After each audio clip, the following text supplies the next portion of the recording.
Hello, everyone. See what my shirt says? Gotcha, gotcha, gotcha. First of all, giving honor to the Spirit of Christ, to each and every one out there in YouTube land. This is me. That's right. Missionary Mildred coming at you. I truly want to thank God for each and every one that have subscribed. I thank God for all my subscribers. And I'm heartfelt with all this gratitude. And I'm thankful to God, first of all, who has blessed me to go forth on YouTube to to inspire people, to encourage people, to give them hope. We're living in times where we need hope. We need reassurance. We need some type of reassurance to let us know that it's going to be all right. We need that pat on the shoulder. We need someone to say, hey, it's going to be all right. I don't care if you're in New York. I don't care if you're in London. I don't care if you're in Africa. I don't care if you're in Japan. You could be in the DMV just like me. We all need encouragement. These are the last days and times, and people don't know what to do. They're faced with so many obstacles. And you know what? We need encouragement. So I believe that I'm one of the mouthpieces that God is using. It's not me, it's God. I give him all the glory, the honor, and the praise I give to God. I greet you in the name of Jesus Christ of Nazareth. And I pray, God, that this message would touch each and everyone's heart. Now, I have a nice little lesson here that I want to present to the young ladies. But if there are any men on the line, they can also be encouraged by this lesson. Because when I go forth, I like to do male and female. But I had done one for the males called The Strange Woman. But it's time for the ladies. Ladies, ladies, ladies, listen up. Are you out there? Where my ladies? Where my ladies at? Where my ladies? It's time for us to come to the table. I know there's certain big time people out here in the world. And Jada Smith Pickett, she's one of them. They got the red table. They come together with her mom. Sometimes her husband's up there, Will Smith, one of my favorite actors. See, I'm giving props to these people. They're not paying me. But who knows? They might discover me one day. Anyway, we can't look down on celebrities just because they're rich and they got money. Some of them people came from humble beginnings, and God blessed them. Have you ever heard the story of Denzel Washington talking about how he was going to seek for the Holy Ghost and he got scared? It's a beautiful message, beautiful testimony.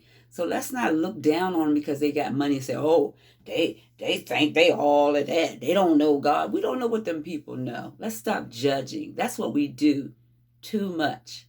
As Christians, we judge too hard. Some of them came from humble beginnings. Some of them was just like you and I. They came up working some in tobacco.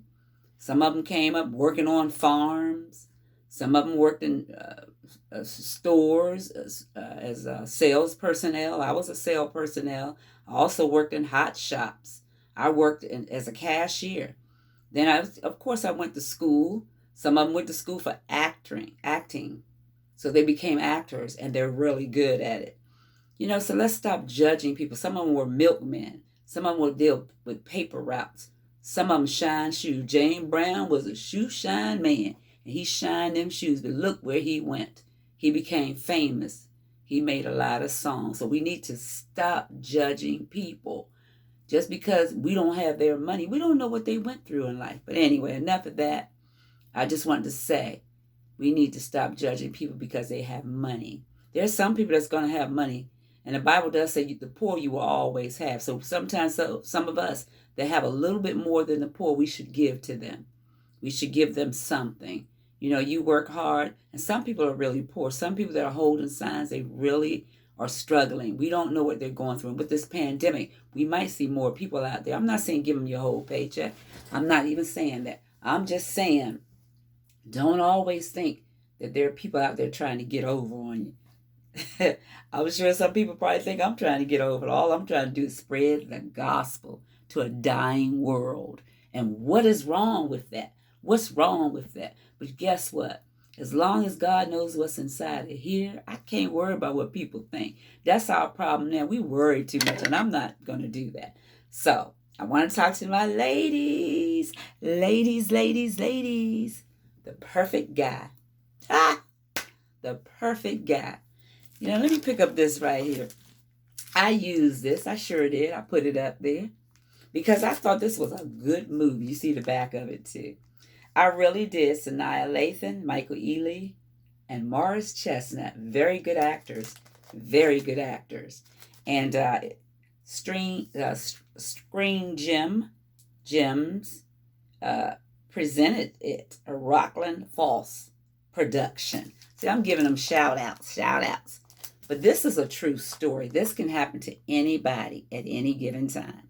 So I use them because I like this movie. This was a great, fantastic movie. And I feel like some movies, they tell the stories of our lives. Some of our stories may not never be told, but we can sit and watch a good movie and say, oh my God, that happened to me. There's a lot of stories. Even Medea, the character who plays as her, Tyler Perry, he came from humble beginnings. They said he was homeless. Look at Tyler Perry now. If that man was homeless, he deserved what he got. So let's not look down our nose at these people and say, oh, okay, it could be you. And I could know you. And you could be telling the truth. Some people came from somewhere. But anyway, we thank God for them. You know, I'm not going to look down and I'm not going to judge the case because only God knows.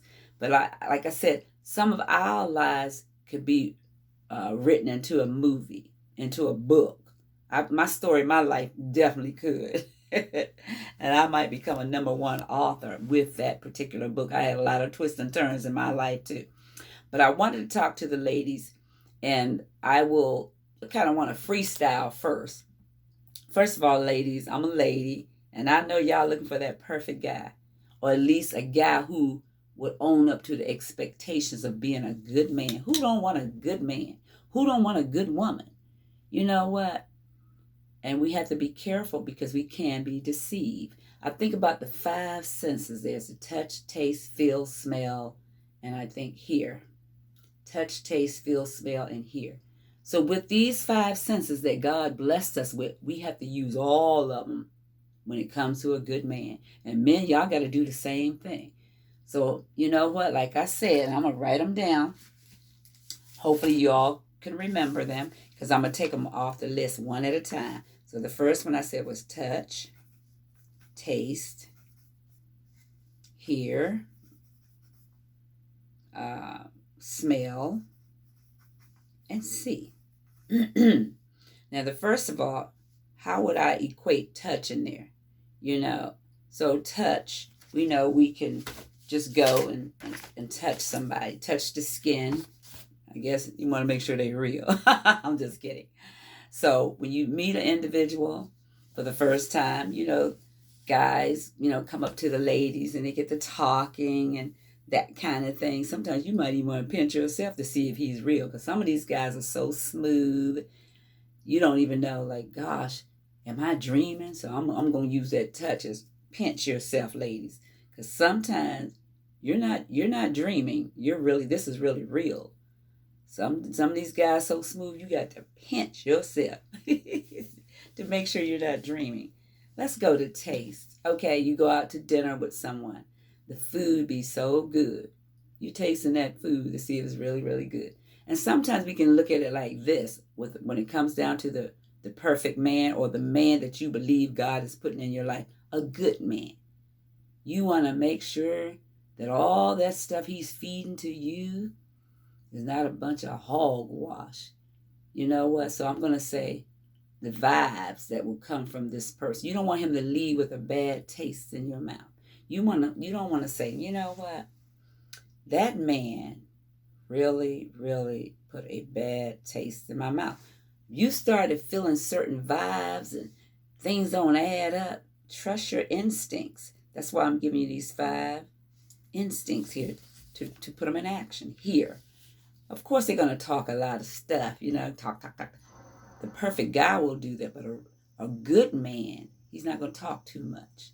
He's just going to give you enough information about him to make sure that you're the right woman. Because sometimes we're not the right woman for that particular man. No, they don't have to be perfect, but they do have to be a good man. I will say that. I didn't say that nobody's perfect. And this little thing over here, this movie, The Perfect Man, he wasn't perfect. But that's just a title. Sometimes movie stars, producers, they use certain titles to get your attention. So that's what that was all about. So smell. Okay, first of all, we don't want no funky man, no funky woman. We don't want them coming with smells now. We don't want that. We want them well groomed, looking nice, even if they're casual. Today I'm casual. My shirt says hello, because I always like to say hello, missionary Mildred here. So when you meet a man, hopefully you have some good mannerisms. So you be able to, not only is his mannerisms on the outside, but on the inside, smell good, look good. I mean, let's go back to the old time way when men knew how to dress. You don't want no man coming busting up there to you, his shirt all open, he got all these hairs, some little BBs all up there. You want a man that knows how to take care of himself and could dress. And you could tell if they could dress, or you could tell he ran out and bought a brand new shirt and trying to impress you and didn't put no deodorant on and probably just came from playing basketball or running, getting some exercise. And them underarms is like, oh my God. And definitely no bad breath. We want to check that too. But if there is, maybe he has a condition. We don't want to have these things to be the number one thing that say, oh no, I don't want to talk to him. Because he could be a good man. He might not just know how to take care of himself. So maybe in time, you can help him, ladies. See, we look with our eyes. That's what we see with.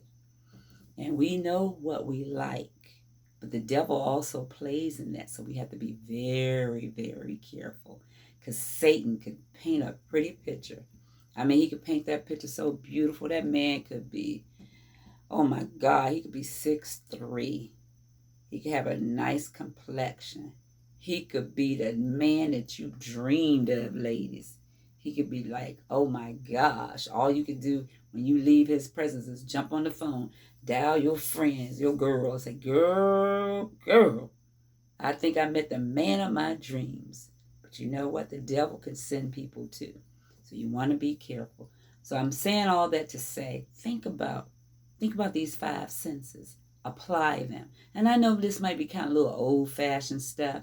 And I know the new generation, they doing different things. They doing it all. They meet a person, they fall in lust or love. I'm going to say love too, because some of them might fall in love.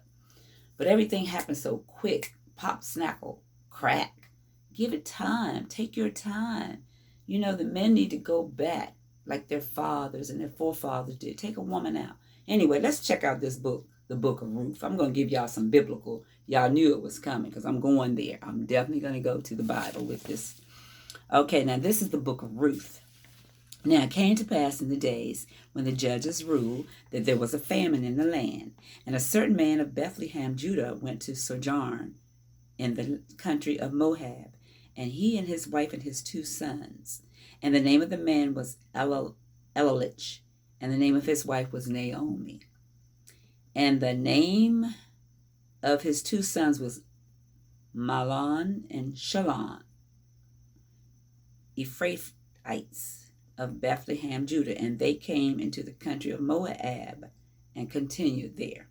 Okay, so what we got here? We got Elimelech driven by a famine into Moabs, and he came into this place with his wife Naomi and their 2 sons.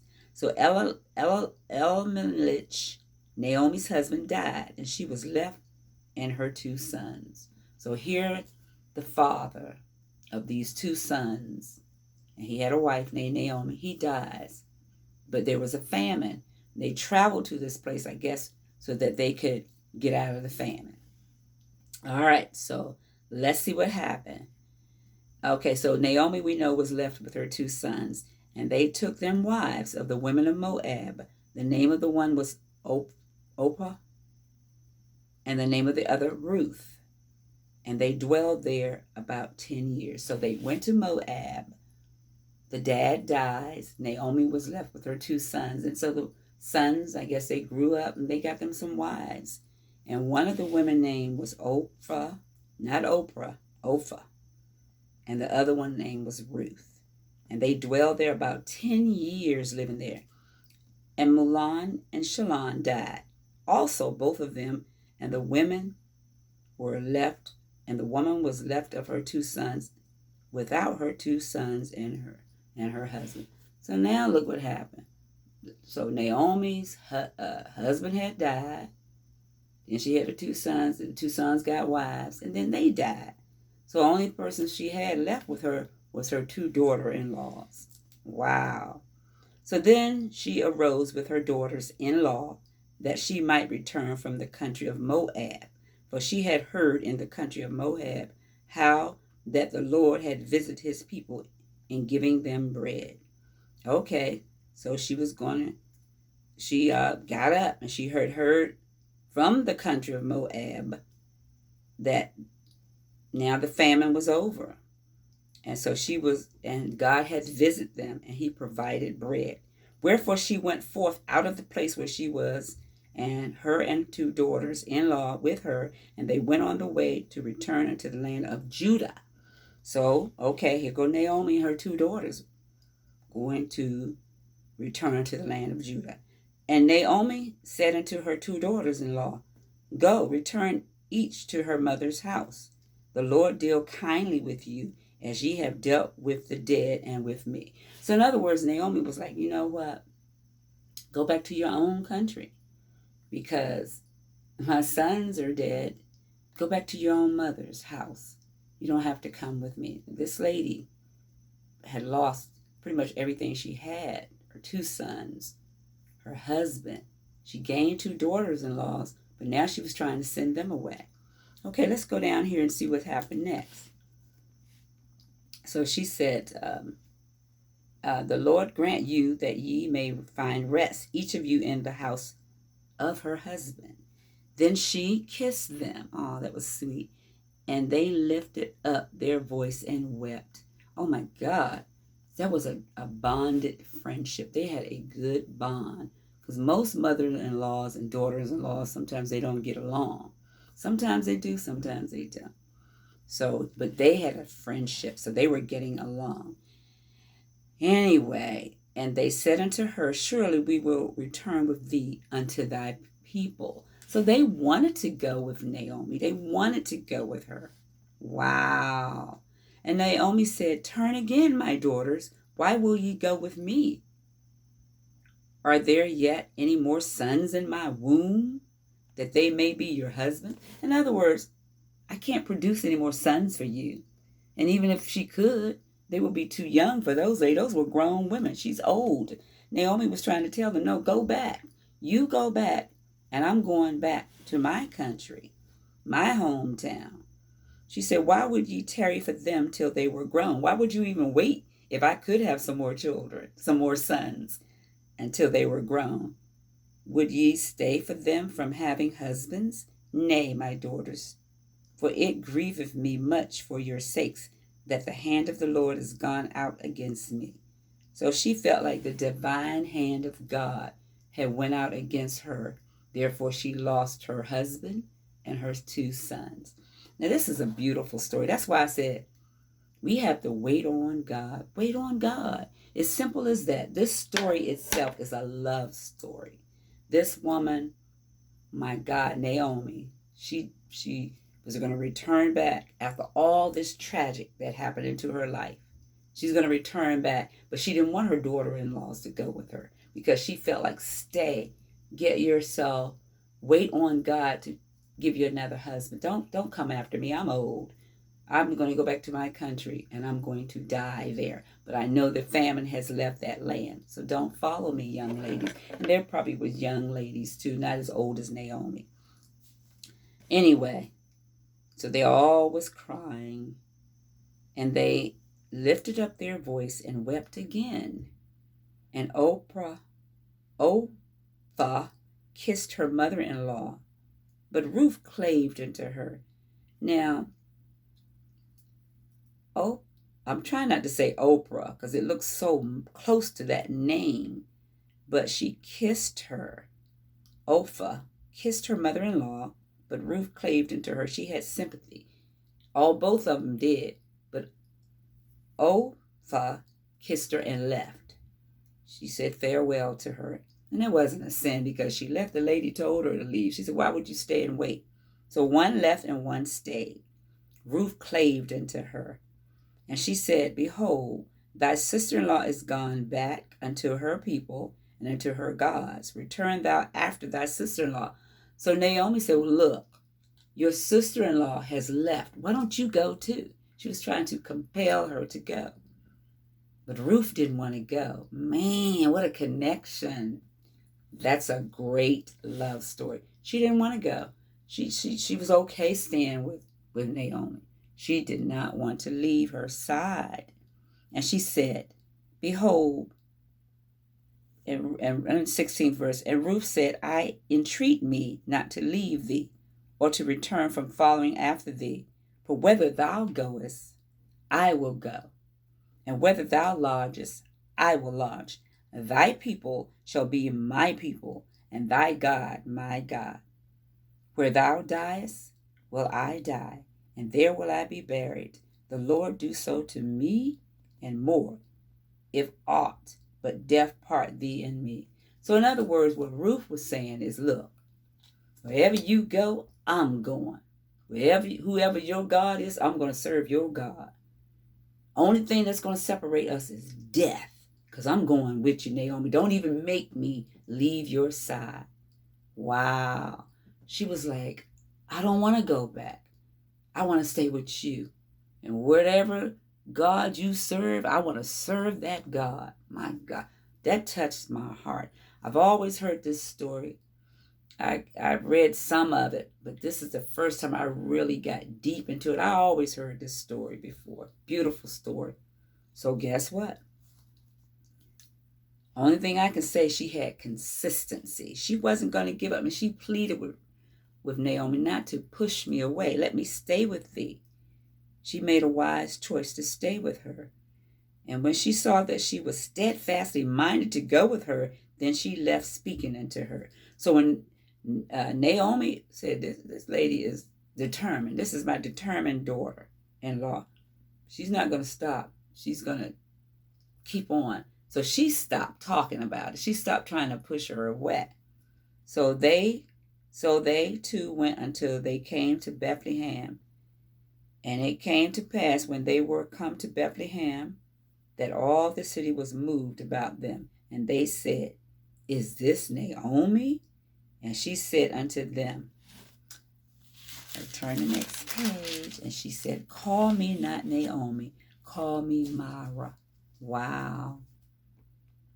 And Naomi meant pleasant. The name Naomi meant pleasant, but because she had went through so much bitterness and so afflicted, that she said, call me Mara, because that name meant bitter.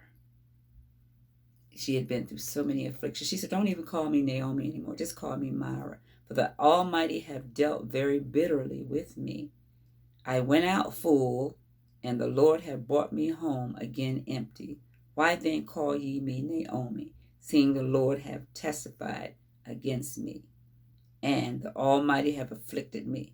So Naomi returned, and Ruth the Moabitess, her daughter-in-law, with her, which returned out of her country, Moab, and they came to Bethlehem in the beginning of barley harvest. So here we have this story unfolding, where she had to return back. And then Naomi, when she came back, the people was like, is this Naomi? They were like, oh my God. It's just like you leave from somewhere and you come back, and they like, oh my God, is this? Don't call me that anymore. Because Naomi, it meant pleasant, and I had a lot of pleasantries happening to me. Now I'm back, and God, the Almighty, have dealt bitterly with me, very bitter. But you know what? We have to understand that God do things for his reason. Now, I don't have the mind of God, but what I will say, whatever God's will is going to be done. Name changes. God have done that. Look at Saul. His name was converted over to Paul. God do these things for a reason. He has a reason for everything he does. If he takes our loved ones, yes, it hurts. It hurts. my former pastors were taking. And a pastor that I've known for years and years, Dr. Mildred Pearl Isaac. I met her when she was Mother Isaac. God took her home to rest. But before he took her home to rest, she remarried. She remarried, and he took her home to rest. And God, my heart is still healing from that death. But God knew why he took her. He knew it was time for her to rest. And she was a beautiful person. She wasn't sickly. She was, getting up there in age, 97, 98. But still, I didn't want her to die. I loved her, and I miss her. And to this day, I have so many beautiful memories of her, And it was a love story. Same name, my gosh. That was my jewel. That was my pearl. She was my queen. But God knows why he do things, And in this story, this girl loved her mother-in-law. This is a beautiful story. And she claved to her. She claved to that woman, So we sometimes we do want to question God. And sometimes we do question God. We don't understand why our grandmothers is being taken, why our aunts being taken, why our uncles being taken, why our grandfathers, why our father. But God already told us, man days on this earth is 70. And if you live over that, that's a blessing. God is going to call us all home one day. But I'm looking at while we have life, let's live it more abundantly. So the story goes on, and she's in her town, and everything is coming along. So let's talk about this man, Boaz. And I think that's going to be found down in I want to skip around a little bit. We're going to talk about, Boaz. Let's go to that 3rd chapter, because I want to get to a good man. Might not get a perfect man, because we know perfect men, they're only in the movies. And this joker right here wasn't perfect. He was handsome. Both of them very handsome. And Sanaa Lathan, she's a beautiful lady. But guess what? The twists and the turns in this story. This man, oh my God, he played that part. All of them played their parts. But you know what? I have met someone similar to this character. Handsome. You talking about handsome ladies. He was fine as wine in the summertime.